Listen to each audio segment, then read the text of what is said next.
Okay, today we are going to discuss the topic accounts of non-profit organizations. Accounts of non-profit organizations. This is the topic of financial accounting 2. This is for BCom first year, the second semester students. Today, yes, we are going to enter into the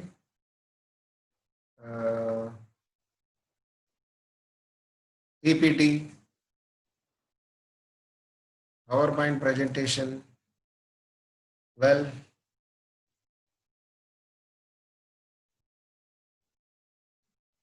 accounts of non-profit organizations.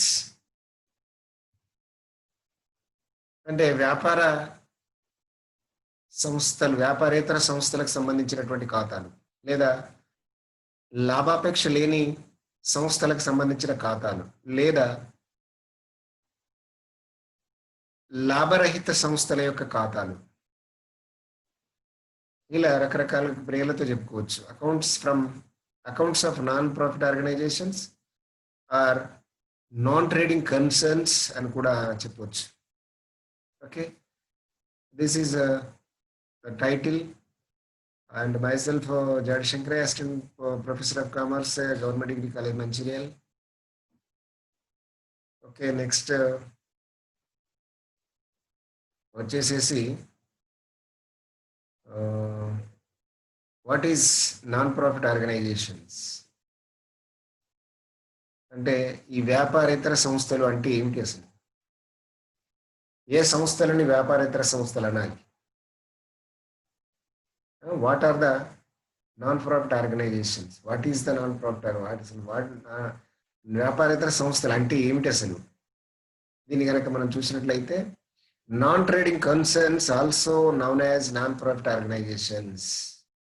Non trading concerns అంటే వర్తకం సంస్థలను profit సంస్థలు అంటాము, వీటిని non profit organizations అంటాము. Non trading concerns అంటే వర్తకేతర సంస్థలు, వ్యాపారేతర సంస్థలను నాన్ ప్రాఫిట్ ఆర్గనైజేషన్స్ అంటే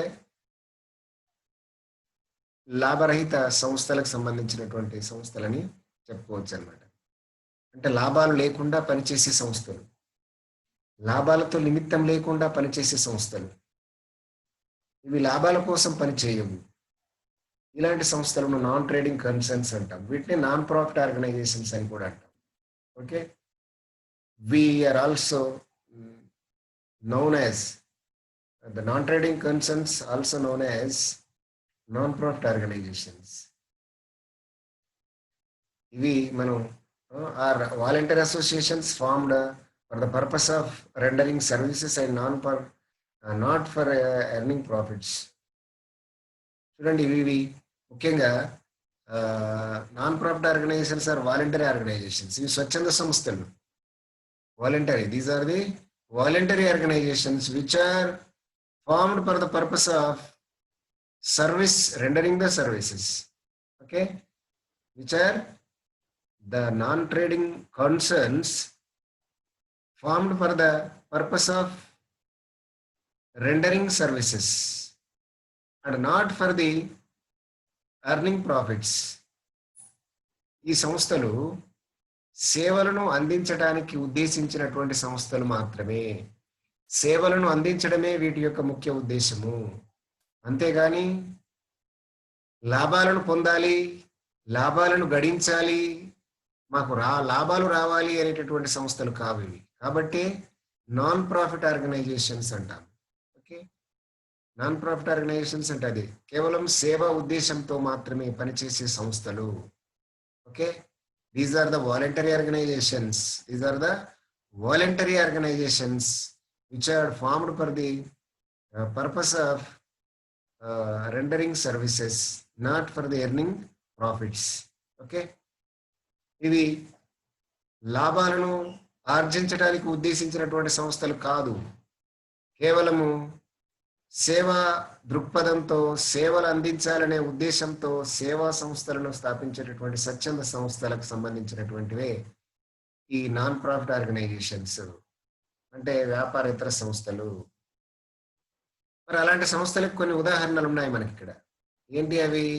ఫర్ ఎగ్జాంపుల్స్, ఎడ్యుకేషనల్ ఇన్స్టిట్యూషన్స్, అంటే విద్యా సంస్థలు ఇవి ఉమ్, వ్యాపారం కోసం సంబంధించినవి కాదు కదా. అంటే ఆ, ఏది పాఠశాలలు, కళాశాలలు, యూనివర్సిటీలు, ఓకే, ఇవన్నీ కూడా ఏంటి అవి?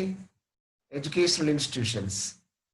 పాఠశాలలు, కళాశాలలు, యూనివర్సిటీలు, ఓకే, ఇవన్నీ ఏంటివి? ఎడ్యుకేషనల్ ఇన్స్టిట్యూషన్స్ అంటాం. రైట్. నెక్స్ట్ చారిటబుల్ ట్రస్ట్, అంటే సేవా సంస్థలు, సేవలు అందించే ఉద్దేశంతో ఏర్పడినటువంటి సంస్థలు. చారిటీ అంటే చారిటీ అంటే ఏమంటాం మనం? ట్రస్ట్, చారిటబుల్ ట్రస్ట్స్, సేవా దృక్పథంతో ఏర్పాటు చేయబడినటువంటి స్వచ్ఛంద సంస్థలు. అంటే చారిటీ అంటే ఏంటి? సేవ చేయడం. లేదా చారిటీ అంటే ఏంటి? దేవాదాయానికి సంబంధించినటువంటి సంస్థలు. ఎన్రోల్మెంట్ అంటాం, లేకపోతే ఇంకా రకరకాల సంస్థలు మనం చారిటీ సంస్థల కింద చెప్పుకుంటాం. లేదా అనాథ శరణాలయాలు, వృద్ధాశ్రమాలు, వీటన్నిటికి సంబంధించినటువంటి సంస్థలను మనం ముఖ్యంగా చారిటబుల్ ట్రస్ట్స్ అంటాం. ఇవి వారికి సంబంధించినటువంటి సేవా ఉద్దేశంతో ఏర్పాటు చేయబడ్డటువంటి హాస్పిటల్స్ కదా. హాస్పిటల్స్ అంటే ఆసుపత్రులు కూడా సేవ చేయడానికి సంబంధించినటువంటివే. అంటే దీంట్లో వ్యాపార దృక్పథంతో చూసేవి కావు ఇవి. వ్యాపారం అంటే లాభాలు రావాలి అనే ఉద్దేశంతో చేసేటటువంటివి కాదు. అంటే ఫర్ ఎగ్జాంపుల్ ఇప్పుడు హాస్పిటల్స్లు ఉన్నాయి, ప్రైవేట్ హాస్పిటల్స్ కానీ ప్రైవేట్ ఎడ్యుకేషన్ ఇన్స్టిట్యూషన్స్ ఉన్నాయి, లాభాల కోసం చేస్తున్నాయి. అసలు ఇట్స్ అ డిఫరెంట్ థింగ్. అది కాదు ఇక్కడ మనకు కావాల్సింది. ఏంటంటే వాటి ముఖ్య ఉద్దేశం అయితే సేవా దృక్పథం. 10 మందికి సేవను అందించాలి, 10 మందిని విజ్ఞానవంతులు చేయాలి, 10 మందికి రోగాన్ని నయం చేయాలి అనే ఉద్దేశంతో స్థాపించినటువంటి సంస్థలు. ఓకే, 10 మందికి సేవ అందించి వారి అభ్యున్నతికి పాటుపడాలి అనేటటువంటి సంస్థలు. లైబ్రరీలు, 10 మందికి ఏంటది? విజ్ఞానాన్ని అందించేటటువంటి పుస్తకాలను అందించాలి, లైబ్రరీలు. ఆ తర్వాత లిటరరీ అసోసియేషన్స్, సాహిత్య సంస్థలు, సాహిత్య సంస్థలు, సాహిత్య అకాడమీలు, ఇవన్నీ కూడా దీని కిందకి వస్తాయి. స్పోర్ట్స్ అథారిటీస్ అంటే క్రీడా సమాఖ్యలు, క్రీడాకు సంబంధించినటువంటి అంశాలన్నీ కూడా ఇందులోకి రావడం జరుగుతుంది. క్లబ్బులు, రిక్రియేషనల్ క్లబ్స్, అంటే వివిధ రకాలైనటువంటి ఆనందాన్ని, విజ్ఞానాన్ని అందించేటటువంటి క్లబ్బులు కూడా ఈ కేటగిరీలోకి వస్తాయి, నాన్ ప్రాఫిట్ ఆర్గనైజేషన్స్ కేటగిరీలోకి వస్తాయి. ఓకే, ఇవన్నీ ముఖ్యంగా మనకి non profit, non trading concerns అని చెప్పుకోవచ్చు. ఓకే, మళ్ళీ ఒకసారి what is non profit organization చూస్తే, non profit concerns also known as non profit organizations are voluntary associations formed for the purpose of rendering services, not for earning profits. Example, education institution, charitable trusts, hospitals, libraries, literary associations, sports authorities and clubs, etc. Okay, ఇవి మనకు ముఖ్యంగా వ్యాపారేతర సంస్థలకు సంబంధించినటువంటి. వ్యాపార సంస్థలు కావు ఇవి సేవా దృక్పథంతో ఏర్పాటు చేసినటువంటి సంస్థలు, లాభం కోసం పనిచేసేటివి కాదు అని దీని అర్థం. ఓకే, నెక్స్ట్ వచ్చేసేసి features of non profit organizations. Features అంటే లక్షణాలు. ఏవి? వ్యాపారేతర సంస్థలకు సంబంధించినటువంటి లక్షణాలు ఏంటి? ఏ లక్షణాలతో కూడుకున్నటువంటి సంస్థలను మనం వ్యాపారేతర సంస్థలు అంటాము? అది కనుక చూసినట్లయితే మనకి లక్షణాలు ఏ విధంగా ఉన్నాయి? What are the features of non profit organizations అని చూస్తే, దే ఆర్ వాలంటరీ అసోసియేషన్స్. అంటే ఏంటి? ఇది స్వచ్ఛంద సంస్థ. ఏదది?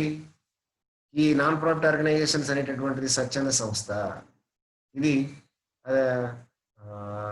బలవంతంగా ఏర్పాటు చేసినటువంటి సంస్థ కాదు, స్వచ్ఛందంగా అందరూ కలిసి ఏర్పాటైనటువంటి సంస్థగా చెప్పుకోవచ్చు అన్నమాట. They are separate legal entity. దీనికి స్వయంగా ప్రత్యేకమైనటువంటి వ్యక్తిత్వం కలిగి ఉంటుంది. సెపరేట్ లీగల్ ఎంటిటీ, న్యాయాత్మకమైన వ్యక్తిత్వము, న్యాయసత్వ అధికారము, న్యాయాత్మకమైన వ్యక్తిత్వము కలిగినటువంటి సంస్థ. ఇది ప్రత్యేకంగా స్వచ్ఛంద సంస్థ.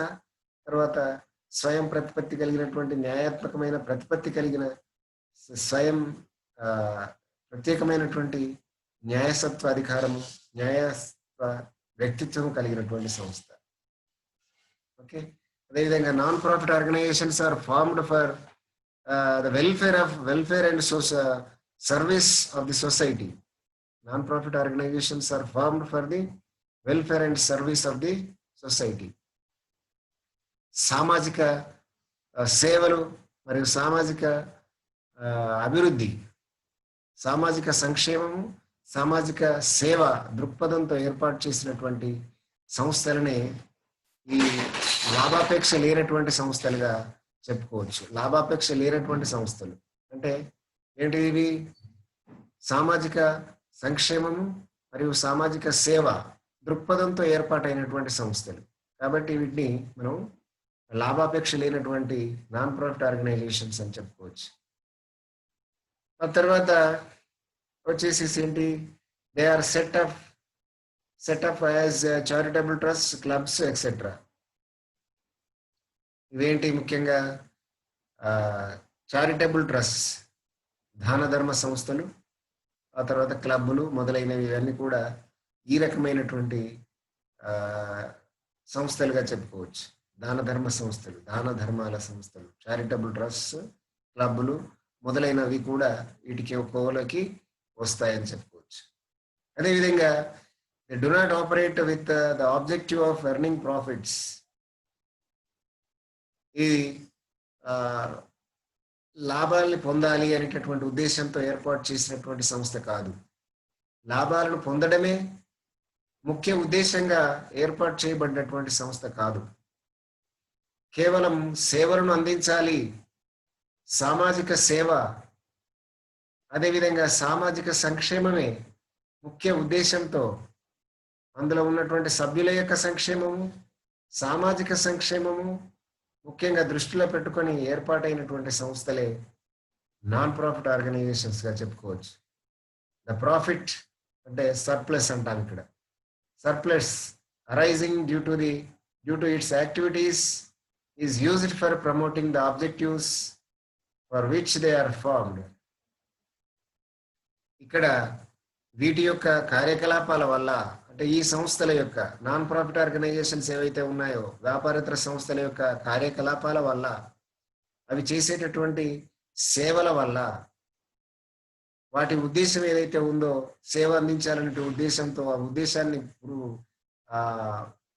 ఫుల్ఫిల్ చేయడం వల్ల, సేవ అందించడం వల్ల, ఆ సేవల ద్వారా ఏర్పాటైనటువంటి మొత్తము ఏవైతే నామమాత్రపు డబ్బు ద్వారా ఏర్పాటైనటువంటి మిగులు ఏదైతే ఉంటుందో వాటిని ప్రాఫిట్ అనకుండా మిగులు అంటాము.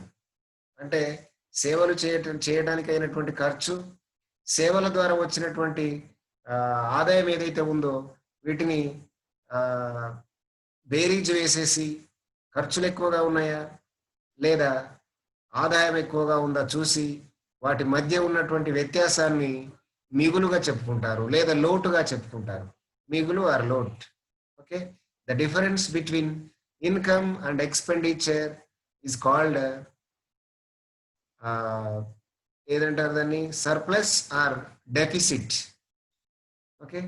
మనకి if the income is more than the expenditure, then it will be treated as surplus, or otherwise, or the expenditure is more than the income, then it will treated as a deficit. అంటే expenditure ఎక్కువగా ఉంటే deficit అవుతుంది, అంటే lot అవుతుంది. అదేవిధంగా ఆదాయం ఎక్కువగా ఉంటే, ఖర్చుల కంటే ఆదాయం ఎక్కువగా ఉంటే దాన్ని మిగులు అని చెప్పుకోవచ్చు అన్నమాట. ఓకే. అంతేగాని ఎక్కువగా ఉన్నదాన్ని లాభము లేదా తక్కువగా ఉంటే నష్టము అని చెప్పుకోవడానికి లేదు ఇందులో. ఓన్లీ సర్ప్లస్ అండ్ డెఫిసిట్ అని మాత్రమే ఇందులో చెప్పుకోవాలి. అంతకంటే ఎక్కువగా లాభ నష్టాల గురించి ఇందులో ప్రస్తావన రానే రాదు. ఓకే. ఇది ఆహ్, వ్యాపారేతర సంస్థలు. These organizations are managed by a group of elected members or trustees. Okay. మరి ఈ సంస్థలను ఎవరు నిర్వహిస్తారు? Who will manage this type of associations, these type of organizations? Who will manage? ఎవరు నిర్వహిస్తారు? Who are the managers to this type of associations? Well, these organizations are managed by group of elected members or trustees. ట్రస్టీల ద్వారా లేదా కొంతమంది ఉమ్మడి వ్యక్తుల ద్వారా ఈ అసోసియేషన్కి సంబంధించి లేదా ఈ గ్రూప్లకు సంబంధించినటువంటి ఏది నిర్వహణ అనేటటువంటిది కొనసాగుతుంది. దీన్ని నిర్వహణ అనేటటువంటిది ఎంపిక చేయబడ్డటువంటి కొంతమంది వ్యక్తుల ద్వారా లేదా ట్రస్టీల ద్వారా ఓకే ఈ అసోసియేషన్కి సంబంధించిన నిర్వహణ అనేటటువంటిది కొనసాగించడం అనేటటువంటిది, కార్యకలాపాలను నడిపించడం అనేటటువంటిది లేదా నిర్వహణ అనేటటువంటిది జరుగుతుంది. Okay. And they do not undertake trading activities, that is buying and selling of goods for profit. ఏమంటారు ఇక్కడ? ఇక్కడ కొనడం కానీ అమ్మడం కానీ అనేటటువంటి అట్లాంటి కార్యకలాపాలు ఏమి జరగవు. ఆ కొనడం అమ్మడం ద్వారా వచ్చినటువంటి మొత్తాన్ని లాభం అనడం జరగదు. ఇక్కడ వస్తువు సేవలను కొనడం, కొనుగోలు కానీ అమ్మకాలు కానీ అనేటటువంటిది ఇక్కడ జరగదు. ఇవి వర్తక సంస్థలు కాదు కాబట్టి. వర్తక సంస్థలలో ముఖ్యంగా ఏం జరుగుతుంది? కొనుగోలు చేయడం జరుగుతుంది, మళ్ళీ కొన్న సరుకును తిరిగి అమ్మడం జరుగుతుంది. ఈ కొనడము అమ్మడం ద్వారా వచ్చినటువంటి రెవెన్యూ ఏదైతే ఉందో, ఇన్కమ్ ఏదైతే ఉందో, తద్వారా వచ్చినటువంటి మిగులు ఏదైతే ఉందో దాన్ని లాభము అంటాం. లేదా తక్కువగా కొనడానికి ఎక్కువగా డబ్బులు అయినట్లయితే నష్టము అంటారు. కానీ అలాంటి అంశాలు ఇందులో లెక్కలోకి రావు. ఓకే. ఇక్కడ ఏమన్నాడు? They do not undertake trading activities. Trading activities undertake చేయరు. ట్రేడింగ్ యాక్టివిటీస్ దీంట్లో తీసుకోరు. అంటే వర్తక వ్యవహారాలు కొనుగోలు చేయడం కానీ మళ్ళీ అమ్మకాలు చేయడం కానీ ఇందులో జరగవు. కాబట్టి that is buying and selling of goods for profit. అంటే కొనుగోలు కానీ అమ్మకాలు కానీ జరగవు. ఇవి లాభ నష్టాలకు సంబంధించినవి కాదు కాబట్టి కొనుగోలు అమ్మకాల ప్రక్రియలు ఇందులో ముఖ్యంగా ఉండవని చెప్పుకోవచ్చు. Then in course of its activities, the organization may earn some profit, surplus. Profit means here we can say it is a surplus. The surplus is not distributed among its members. Of course, there may be some activities which are organized by the members or trustees. They may earn some profit or surplus. The surplus is not distributed among its members. అక్కడ ఈ activities ఏవైతే ఉన్నాయో వ్యవహారాలన్నీ కూడా ఇక్కడ ఇందాక చెప్పుకున్నటువంటి group of persons ద్వారా లేదా ట్రస్టీల ద్వారా జరుగుతుంది. ఈ జరిగినటువంటి వ్యవహారాల ద్వారా వచ్చినటువంటి ఆదాయాన్ని మనం ఇక్కడ మిగులు అని చెప్పుకోవడం జరుగుతుంది.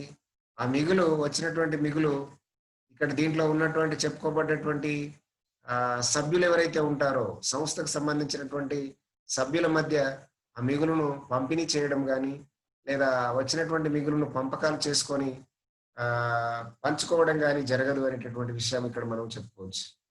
Okay. Of course the organization collect donation and contributions from the members and outsiders to meet the cost of work undertaken and also to meet operating cost.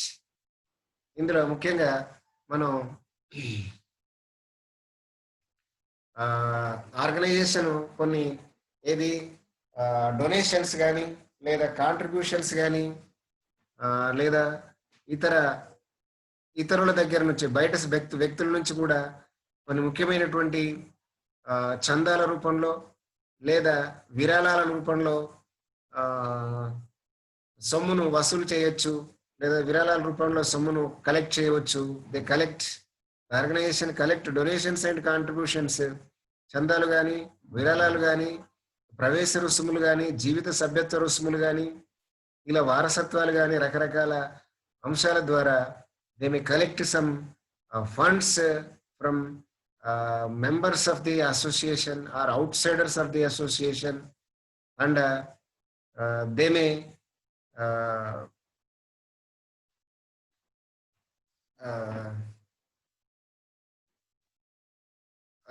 the subscriptions and donations to meet the cost of work undertaken, and also to meet the operating cost of the organization. అంటే ఈ వసూలు చేసినటువంటి లేదా ఇక్కడ ఏమన్నాము collect చేసినటువంటి donations కానీ, అదేవిధంగా చందాలను కానీ, లేదా వారసత్వాలు కానీ, లేదా జీవిత సభ్యత్వ రుసుములు కానీ, తద్వారా వచ్చినటువంటి మొత్తాల నుండి ముఖ్యంగా ఏదైతే ఖర్చులు కానీ, సంస్థకు సంబంధించినటువంటి ఖర్చులు, అదేవిధంగా ఇతర ఏదైతే దానికి సంబంధించినటువంటి నిర్వహణ ఖర్చులు కానీ, లేదా ఇతర ఖర్చులన్నింటినీ కూడా అందులో నుండి భరించడం అనేటటువంటి జరుగుతుంది. కాబట్టి ఈ మనం ఏమన్నాము, చందాల ద్వారా, డొనేషన్ల ద్వారా వచ్చినటువంటి ఈ వనరుల ద్వారానే దీని నిర్వహణ, దీనికి సంబంధించినటువంటి కార్యనిర్వహణ కానివ్వండి, లేకపోతే దీనికి సంబంధించినటువంటి కార్యకలాపాలు అనేటువంటివి కొనసాగుతాయి. ఇది ముఖ్యంగా features of non profit organizations, అంటే వ్యాపారేతర సంస్థలకు సంబంధించినటువంటి అతి ముఖ్యమైనటువంటి లక్షణాలుగా వీటిని మనం చెప్పుకోవడానికి అవకాశం అయితే ఉంది. Next, distinction between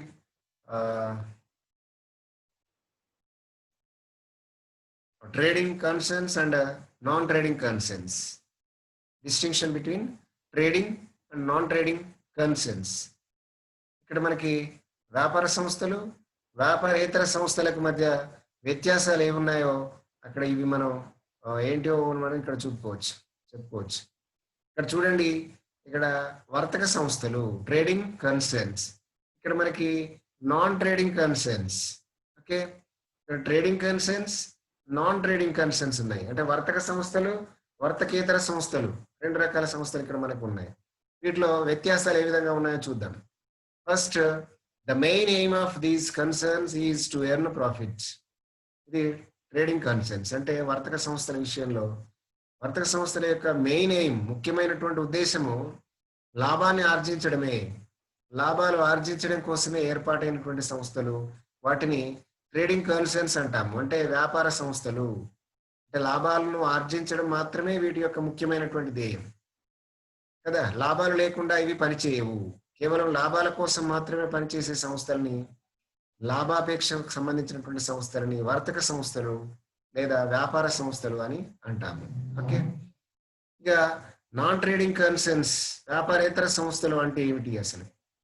the primary purpose of these concerns is to render services to its members and society. దీని యొక్క ముఖ్య ఉద్దేశం, వ్యాపారేతర సంస్థల యొక్క ముఖ్య ఉద్దేశము అందులో ఉన్నటువంటి సభ్యులకి లేదా మెంబర్స్కి, అందులో ఉన్నటువంటి సంస్థకు సంబంధించినటువంటి సభ్యులకి సేవలు అందించడమే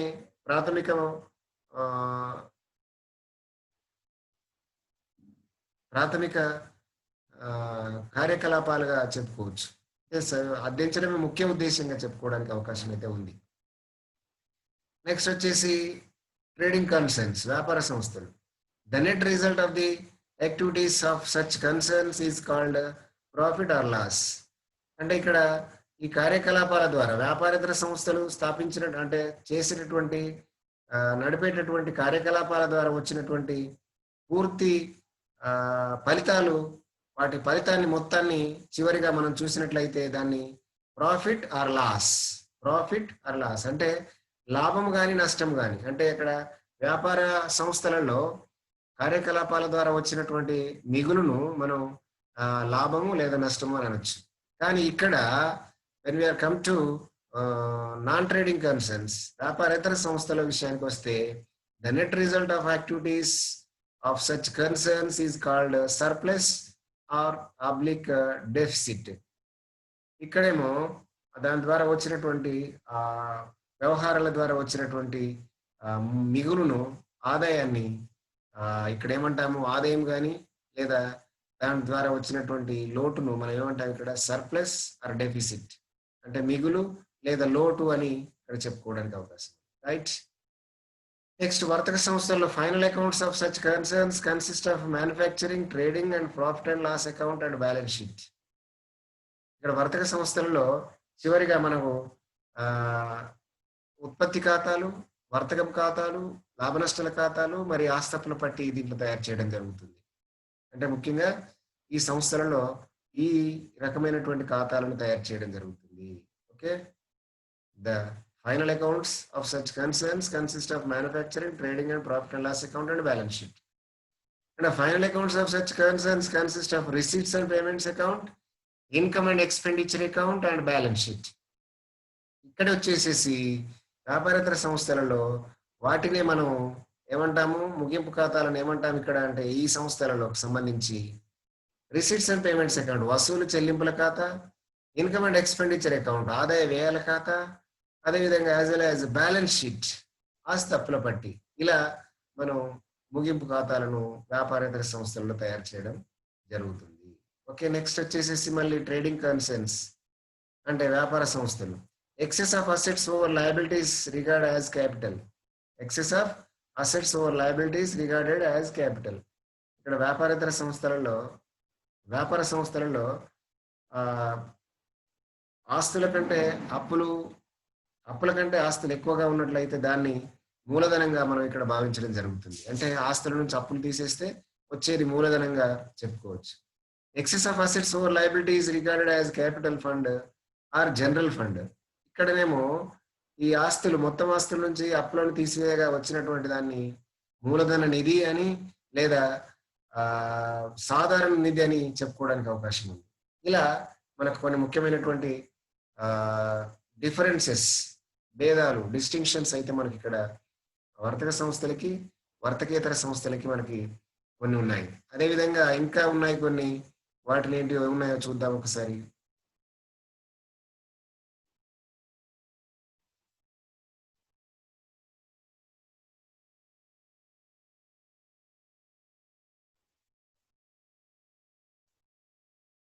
ఓకే, నెక్స్ట్ వచ్చేసేసి మనకి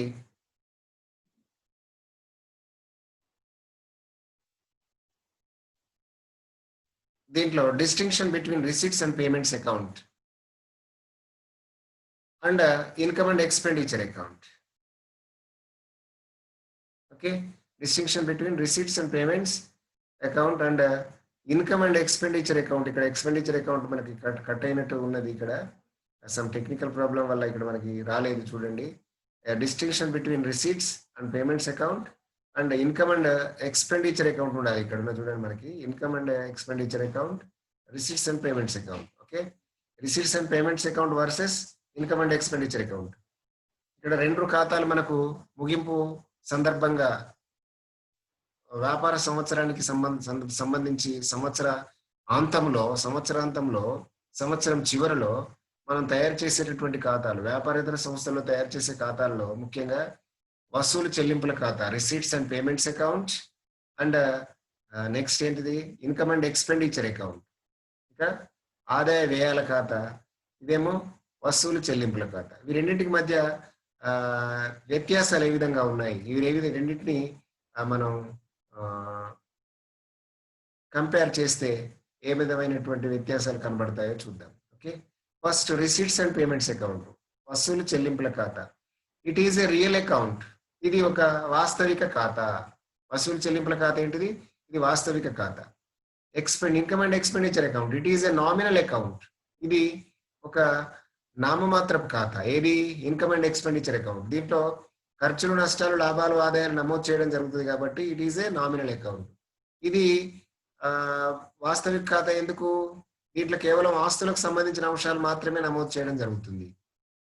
okay, only the real account belongs to assets only. కాబట్టి it is a real account. ఇది వసూలు చెల్లింపుల ఖాతా. వచ్చిన నగదు పోయిన నగదు మాత్రమే ఉంటాయి. ఇది నగదు రూపం ఖాతాకు ప్రతిరూపంగా చెప్పుకోవచ్చు. Right. It is a statement of cash transactions for a particular period. ఇక్కడ వసూలు చెల్లింపుల ఖాతాను ఏమంటాం మనం? ఇక్కడ receipts and payments accounts. It is a statement of cash transactions for a particular period. ఒక నిర్ణీత కాలానికి తయారు చేసేటటువంటి నగదు వ్యవహారాలు మాత్రమే ఇందులో రాయబడి ఉంటాయి. వచ్చిన నగదు పోయిన నగదు రాయబడి ఉంటాయి. It is a revenue account showing income and expenditure of non trading concerns for accounting year. ఇక్కడ అకౌంటింగ్ సంవత్సరానికి సంబంధించిన రాబడి మరియు దానికి సంబంధించిన ఖర్చులను మాత్రం ఇందులో రాయడం జరుగుతుంది. కాబట్టి దీన్ని మనం ఏమంటాము? ఇన్కమ్ అండ్ ఎక్స్పెండిచర్ అకౌంట్ అని అంటాము. ఇందులో రాబడి మరియు ఖర్చులు ఇందులో రాయబడి ఉంటాయి సంవత్సరానికి సంబంధించి. ఆ తర్వాత it includes both capital and revenue items. వాస్తవిక ఖాతాలో అంటే ఇది ఇక్కడ మనం వసూలు చెల్లింపుల ఖాతాలో includes both capital and revenue items. అంటే దీంట్లో మూలధన అంశాలు మరియు దానికి సంబంధించినటువంటి ఏమంటారు రాబడి అంశాలు రెండు కూడా రాయబడి ఉంటాయి. మూలధన అంశాలు రాబడి అంశాలు రెండు, capital and revenue items included, దీంట్లో కలిసి ఉంటాయి. It includes only revenue items. ఇక్కడ వసూలు మన ఆదాయ వ్యయాల ఖాతాలో సి income and expenditure account only it includes revenue items, not capital items. Capital items అంటే ఇక్కడ మూలధన అంశాలు రాయబడి ఉండవు, కేవలం రెవెన్యూ అంశాలు అంటే రాబడి అంశాలు మాత్రమే రాయబడి ఉంటాయి. Next, besides the items of the current year it may contain the items of previous year are next year. ఇక్కడ అవే కాకుండా ప్రస్తుత సంవత్సరానికి సంబంధించినటువంటి అంశాలే కాకుండా ఆ గత సంవత్సరానికి సంబంధించిన ఆ తర్వాత రాబో సంవత్సరానికి సంబంధించిన అంశాలన్నీ కూడా ఇందులో రాయబడి ఉంటాయి. అంటే ప్రస్తుత సంవత్సరానికి సంబంధించిన నగదు, రాబో సంవత్సరానికి సంబంధించిన నగదు, ముందుగా అయిపోయినటువంటి సంవత్సరానికి సంబంధించినటువంటి అంటే గత సంవత్సరానికి సంబంధించిన నగదు కూడా ఇందులో రాయబడి ఉంటుంది.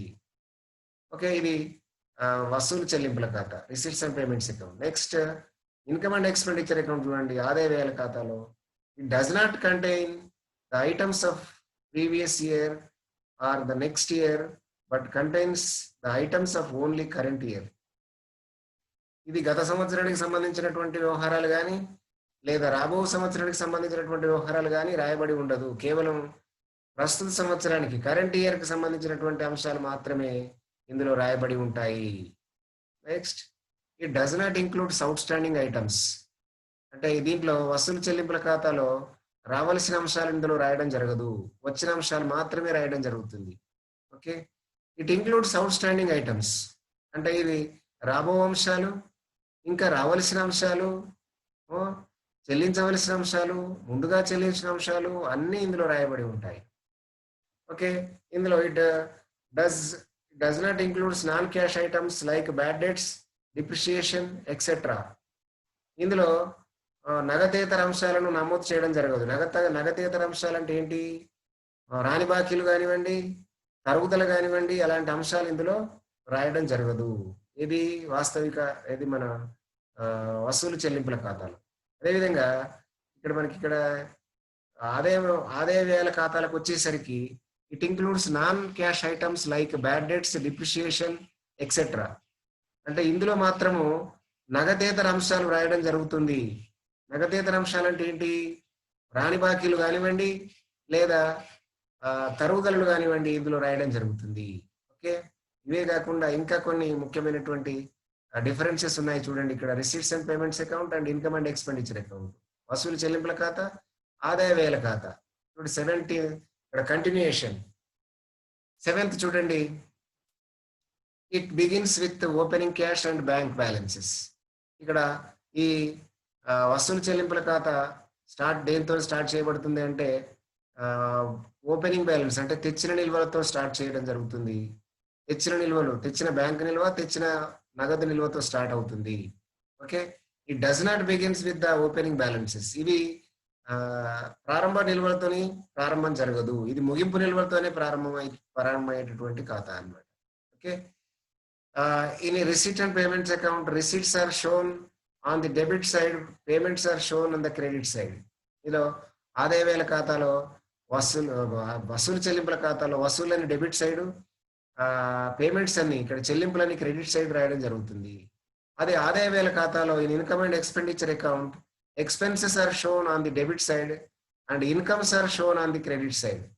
ఆదాయ వేల ఖాతాలో ఆదాయాలన్నీ కూడా క్రెడిట్ వైపు మరియు వ్యయాలన్నీ కూడా, ఖర్చులన్నీ కూడా డెబిట్ వైపు రాయడం జరుగుతుంది. అది అందుకనే దీన్ని నామమాత్రపు ఖాతా అంటారు. రైట్.